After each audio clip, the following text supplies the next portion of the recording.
सब कुछ high news, please subscribe my channel, like and share.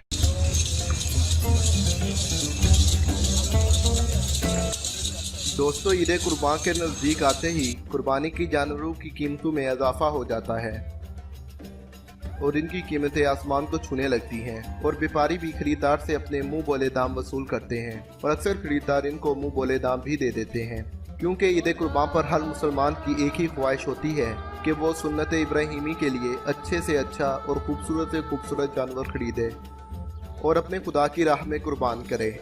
दोस्तों, आपने हज़ारों और लाखों रुपए मालियत के बकरे, गायें और बैल के बारे में तो सुना होगा, जिनकी कीमत तकरीबन 10 लाख से शुरू होती है और 50-50 लाख पर जा पहुंचती है। दोस्तों, आज मैं आपको एक ऐसे बैल के बारे में बताने जा रहा हूं जिसके बारे में जानकर आप हैरान हो जाएंगे। दोस्तों, ज़रा गौर से देखें इस बैल को। इस युवराज नामी बैल की लंबाई 17 फीट, जबकि इसकी ऊंचाई 5 फीट 8 इंच है और चौड़ाई 4.5 फीट और वज़न 3527 पाउंड है। दोस्तों, इस बैल की कीमत 9 करोड़ लगाई जा चुकी है, लेकिन इसका मालिक इसे बेचने को तैयार नहीं। इसके मालिक का कहना है कि मैंने इसे अपनी औलाद की तरह पाला है और अपनी औलाद से भी ज़्यादा इससे प्यार किया है, जबकि इसके मालिक का ये भी कहना है कि ये रोज़ाना 20 लीटर दूध, 5 किलो सेब और 5 किलो चने इसे खुराक के तौर पर खिलाए जाते हैं और इसका हर माह डॉक्टर से भी चेकअप करवाया जाता है।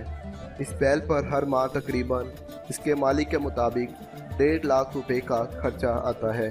अब ज़रा सुनते हैं कि इस बैल का मालिक इस बैल के मुतालिक क्या कहता है। खाने में दूध पीता है लगभग 20 किलो, फ्रूट वगैरह खा लेता है 10-12 किलो, सारा चारा है, दाना है और इसका मतलब दिन में 2-3 बार हम इसको स्नान कराते हैं और इसकी तेल से, सरसों के तेल से बढ़िया मालिश करते हैं और लगभग 5 किलोमीटर इसकी सैर कराते हैं। आज मेरे पास युवराज ना होता तो मेरे को शायद कोई नहीं जानता।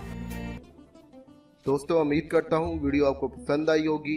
सब कुछ high news, please subscribe my channel, like and share.